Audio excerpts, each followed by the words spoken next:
저희는 살아가면서 많은 일을 겪게 됩니다. 좋은 일을 겪을 때도 있고 때로는 안 좋은 일을 겪을 때도 있죠. 그리고 어디선가 우리들이 모르는 일이 일어나고 있을지도 모르죠. 오늘은 그런 이야기를 들려드리려 합니다. 그럼 시작하겠습니다. 일본 두 채널 괴담 호텔 미제 사건. 일본 기우현 북부에 있는 한 온천마을 여관에서 일했던 친구가 마을 전설이라며 저한테 해준 얘기입니다. 이 친구는 대학 방학 기간 동안 용돈벌이를 위해 잠시 일을 했었습니다.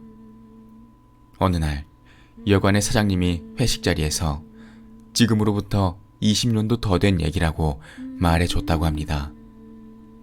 관광지에 안 좋은 사건이 있었다는 소문이 돌면 매출에 지장이 오른 만큼 아직도 그 지역 관계자들 사이에서는 쉬쉬하며 이미지 관리에 신경 쓰고 있다고 합니다.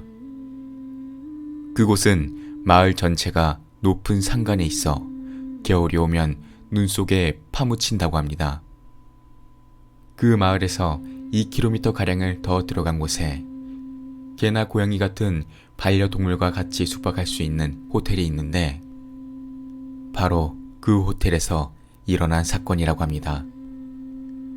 그 호텔에서 일한 지 몇 년 된 프론트 직원이 있었다고 합니다.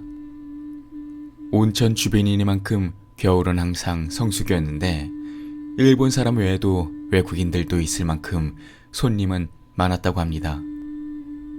호텔에도 손님이 잔뜩 찾아왔기에 그날도 신바람에는 손님들이 신고 온 다양한 신발이 가득 차 있었습니다.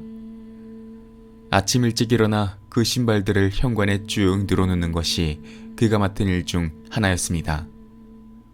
평소와 같이 일을 하다 어느 펌프스 구두를 손에 든 순간 뭔가 이상하다는 걸 느꼈다고 합니다. 그건 옅은 베이지색 구두인데 안에 검붉은 피 같은 게 묻어있다는 것이었습니다. 구두 바닥 전체는 들쑥날쑥하게 얼룩진 채 차갑게 젖어 있었습니다. 체크아웃 시간이 되자 손님들이 하나 둘 호텔을 나서고 있습니다. 현관에 놓인 신발도 하나 둘 줄어들더니 마침내 마지막 한 켤레만 남았습니다. 그건 아까 그 더러운 펌프스 구두였습니다. 오전 11시가 넘어갈 즈음에야 마침내 펌프스 구두의 주인이 프론트로 내려왔습니다. 입고 있는 옷이나 외모가 굉장히 화려한 인상의 여자였습니다. 굉장히 비싸 보이는 옷을 입고 있었고 한 손에는 애완동물을 넣는 가방을 들고 있었습니다. 하지만 입구가 담요로 막혀 있어 안에 들어있는 개의 모습은 볼 수가 없었습니다. 그 프론트 직원은 "저 손님, 혹시 다리에 상처라도 입으셨나요?" 라는 질문을 했습니다. 좀 주제넘는 말이지만 손님 신발에 그런 것 같은 흔적을 봤거든요. 다치셨다면 가까운 곳에 병원이 있으니 찾아가셔요. 그 말을 들은 여자는 "신발은 애완동물이 더럽힌 거예요. 걱정해주셔서 감사합니다." 라는 대답과 함께 친절한 미소를 보여준 뒤 곧 돌아가 버렸습니다. 그렇게 1시간 정도 지나 방을 청소하고 한 여성 종업원에게서 연락이 왔습니다.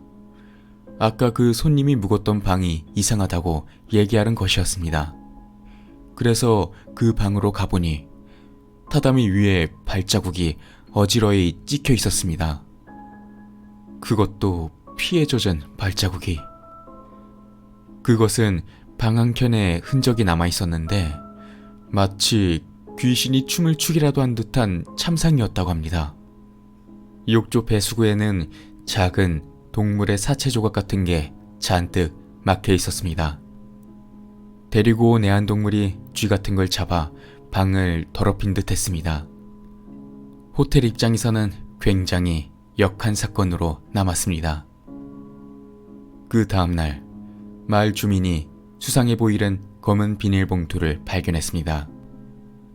국도에서 100m가량 떨어진 곳인데 눈으로 덮인 숲속에서 온천 마을의 보일러 관리인이 숲길을 지나다가 발견했다고 합니다. 비닐봉투 안에서는 아기의 사체 몇 구가 발견되었습니다. 땅에 아기를 내려두고 몇 번이고 밟은 것인지 두개골이나 뼈가 산산조각 난 채였다고 합니다. 무슨 한이라도 맺힌 것이 아닐까 싶었습니다. 그 소식은 금세 마을 전체로 퍼져나갔습니다. 그 여자가 가지고 있던 애완동물 가방은 비어 있었을 것이라고 프론트 직원은 곧 깨달았습니다. 경찰에 신고한 결과 타다미에 묻어 있었던 피는 역시 사람의 것이라고 밝혀졌습니다. 여자는 곧 전국에 수배되었습니다. 하지만 호텔 기록에 남긴 이름과 주소는 가짜였고 얼굴을 기억하고 있는 것은 프론트 직원뿐이었습니다. 프론트 직원은 여자의 몽타주를 만드는데 협력했습니다. 온천마을 측은 소문이 나서 매출에 지장이 올까 두려워 이 사건이 언론을 통해 보도되는 걸 한사코 막았다고 합니다.